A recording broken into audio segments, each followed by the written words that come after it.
Bag والا لڑکا۔ ایک چھوٹے سے گاؤں میں علی نام کا لڑکا رہتا تھا۔ اس کے ہاتھ میں ہمیشہ ایک پرانا سا بیگ ہوتا تھا۔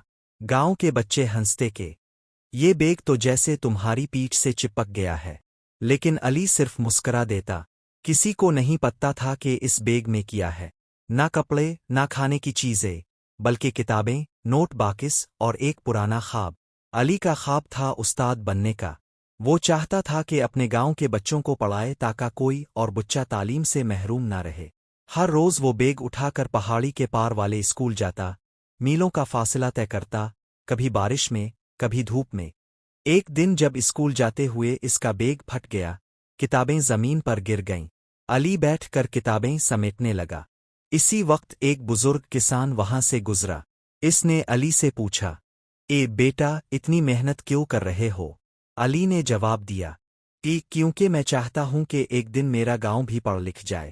بوڑھا کسان مسکرا دیا، اور اگلے ہی دن اس نے گاؤں کے لوگوں سے چندہ اکٹھا کیا۔